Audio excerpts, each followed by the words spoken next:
Hello and good morning, you lovely, lovely people. Welcome back. I haven't been around for a while because there's been like a death in my wife's family. Not immediate family, but like a distant family. But anyway, I'll get into that and the ritual, as I would call it.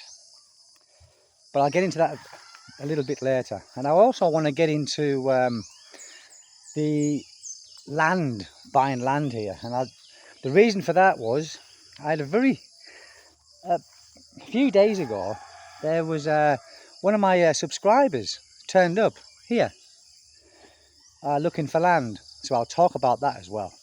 But first off, I want to talk about, in comparison, living in the Philippines like a millionaire in comparison to your own country, depending on where you come from, of course, people. But let's just say the UK. And I can, if I wanted to, live in comparison, not like a real millionaire, not like Elon Musk, but in comparison, here, living in the West, I can live like a millionaire. Meaning I can go out every night if I want to. I can go in restaurants every day if I wanted to. And having a damn good time. And it's a no-brainer, people, isn't it? It is a no-brainer. It's a no-brainer. Coming to a place where your money is more valuable. And that's exactly what it is. So when someone says to me, because I mean, we do budget, but we don't have to, if that makes any sense. We don't have to. So, I mean, if me, my wife and my son decided we didn't want to cook any day, we can go and eat in restaurants 2 or 3 times a day. Because the average meal here for me and my wife, my son doesn't, he just has little bits and pieces, but every day we can go out and we can live comfortably on 1,000 pesos a day. The 3 of us go out, lunch, this, that and the other, wherever basically we want to go in this place that we live in. Now imagine trying to do that in, let's just say England, because I don't know what it's like in America. But you couldn't do that in England, could you? You know, because the average meal when I was there in England was like 15, 20 quid a day. Now you do that 3 times a day, that's like 60 quid, isn't it? Couldn't do it. Here you can. And with the people with a big pension, they are in a better position than me. So they can do a heck of a lot more with their money than I can with my money. So that's a no-brainer coming here, isn't it? You know, having a good time, going out and drink. I can go out, and I don't drink a lot, people. I don't drink a lot, not like I used to. But I can go out here on like, what's $10, just over 500 pesos. And that will get me, because a 1 litre bottle of San Miguel here, where I go, is 106 pesos, because I buy it by the crate. So I buy 6 bottles. So I can have a damn good time, get drunk out of my skull, not knowing where I'm at, wake up in the morning with a headache, and my wife giving me more of a headache because of this, blap, blap, blap, blap. And I've got, on my hands, as you can see, I've been doing some red lead on some of the ironwork. So yeah, I can do that as well, but I don't. I choose not to do that. Partially because I don't like the headache, and mainly because I don't like the idea of my wife, doing that. So there's that. Okay, we'll get that out of the way. Stick around, guys, because I want to talk about this land here. But firstly, I want to talk about the like a death in the Philippines. It's unlike anything that I've ever seen, or unlike I've ever experienced. Now, this is like a distant relative of my wife, but we went, we had to go to Liloy, which is where the majority of my wife's family live. It was an auntie, and I'm saying distant because my wife didn't really see much of her. So it is a close relative, but a distant one where she never saw very much of her. Anyway, we went, and many people there, all family. Mira saw some of her family that she hadn't seen for a heck of a long time. But with a Catholic way, the body was in the house, and it's like open, but it's got a glass case. Obviously, he's going to need that, because in this kind of conditions, it's not going to take long for the body to start to decompose. But what happened was, she died, and the same day she died, and she died at home. She'd been sick for a while, but she died at home. Then the St. Peter's, is this? St. Peter's funeral services or something? They come and got her. They took her down and they embalmed her. And she was back in the house within 4 hours of being taken out of the house. No post-mortem or anything. Very, very odd. You know, it's just 4 hours from being taken away to back in the house. Anyway, the mayor of the place where my wife's family is, or where the death took place, they actually installed a tent, like this, like a gazebo, if you like, and many chairs and for the people. Now, what happens here, people?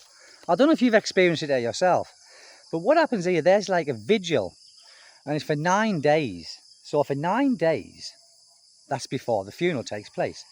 The body's in the house. It's open. People come and pay their respects and put like a little bit of money in a dish or something. But someone stays with that body all the time. They don't sleep, because they've got this feeling that if someone sleeps, someone can take the body. Not a person, but a spirit. So it's like a superstitional thing that is believed here. And who am I to say it's true or false? I don't know. I'm not religious in any way, shape or form. I never have been. But that doesn't mean to say that I don't respect other people's religions and their traditions, which I do. I don't step on anyone's toes like that. And what happens during the day, there are people around there, the body, and nighttime it comes to life. It's like a party. It's like a party, people, really. People are playing cards and gambling. People are drinking alcohol and laughing and joking on. And the people who are not drinking alcohol, and there's millions of kids there, millions of kids. It's not like a funeral, it's not like a death, which is a good thing in a way, because we should celebrate life and not celebrate the death. And people are playing cards and gambling, and people are getting drunk and laughing and joking, and no tears at all. And this goes on for like 9 days. And then after that, then the funeral takes place. It's just something that I've never experienced. Now, I didn't see the body, because I don't like things like that. It freaks me out a little bit. But they were kind of adamant, and I was adamant that I didn't want. And I said, there's no disrespect. I said, it's just not the way that I am. I just don't want to see a dead body. I'm sorry. My wife did, I didn't. But I left some money, as a donation and whatnot. So that's that. The tradition of the Philippines, really. Now, this point I'm going to get to now about land here is very, very, very important, people, if you don't know how it works. I won't pretend I'm an expert, that I know exactly how it works, but I know enough to be given a little bit of information. Now, here, there is so much land in the Philippines, not just where I am, so much land. And it's normally passed down through generations of families, okay? So they try and sell the land. Let's just say one of the family members will try and sell some land. Now, they will do it all to them legally, but it's not legally. They will say, right, come on, there is 500 square meters here, Stephen. You can have that for such and such amount. So you automatically think as a foreigner, oh, that's a good deal. That's a good deal. But because there was a lot of people in the family, and the death of the person who died, it hasn't been transferred over. The title hasn't been transferred over to let's just say the daughter or the brother or the sister or anything like that. So it gets complicated. It gets very complicated. The only way, and this is just my advice to you if you're thinking of buying land, the only way to buy land here is to go through an accredited company, brokers or something like that. Don't buy land. And I'm not saying it's all wrong, but try not to buy land from friends and family here, because they will sell you it and then you will give them the money, but there's complications down the line, because that land could have belonged to this person who sold it to you. It could have belonged to their mother, their grandmother, and the titles have not been changed over. And also here, what happens, a lot of people, when they have land, they get a loan, a bank loan out on the land. So they are still paying the land off. And apparently they can't sell the land until they pay the bank off. But they do sell the land. And unsuspected people, not just foreigners, even Filipinos do this. They buy the land and then they suddenly find out that the land they've bought doesn't belong to the person they've bought it off. It did. It now belongs to the bank because the person who sold you the land hasn't paid the loan off. Taxes. Now, if you buy the land, make sure the taxes are paid. Make sure they're paid. Because if it's not paid, you can't get a survey. You can't get a survey. You don't know what you're buying. You don't know what belongs to you and what belongs to somebody else. So these things are very important to take into consideration when you're buying land here. Like I said, yes, you can buy land off a family, from your wife's family, or friends of your wife's family, but just check, and check again. Keep checking. You can't check too much. And also, I want to say this. When we bought this land, now, we was in the same position, people. We was in the same position. And the person we bought it off, she was the third owner, okay? The first owner died. The second owner died. Now, the third owner, which is the person we bought, the name wasn't changed over. It wasn't changed over to her name. And also, it wasn't surveyed. The person we bought it off, her son is related to the attorney in here where we live. And he measured just what we wanted, like 360 square meters. He measured it off. Bearing in mind, I was green and I didn't know exactly how it worked, but now I do because of the legal thing that we've had to go through. So he measured it off and he put in some stakes in the ground. And he said, well, once you've bought the land, and you've got the deed of sale, and the deed of sale we had, people, wasn't the original. It's only a copy. It's a portion of the mother title. So we've got a deed of sale, but it's not the original. It's only a portion of the mother title. So we went to get it surveyed. We bought the land and we wanted a real survey. And this is when the trouble started. Because it's nice to get that survey, because if you want to sell the place, you can. Without a survey, we didn't know. We bought it without a bloody survey, didn't we? Because we're stupid people. Anyway, the surveyor come round and he saw all the paperwork and he said, I can't survey this. He said, because it still belongs to the bank. The person we bought this off, she took a loan out on this land. Now she's paid it off, thank goodness, because she sold so much of this land illegally to pay the bank off. Okay, so now it's legal. It's legal. But we had a terrible year. We didn't know what was going to happen. We didn't know if the bank was going to turn up and just take the land off of us and the house that we'd started to build. But it's sorted out now. But try not to go through what we did. Make sure the land is surveyed. Make sure you've got a clean mother title, a deed of sale, and make sure the land taxes are paid. Because you don't know how long. It could go back 50 years.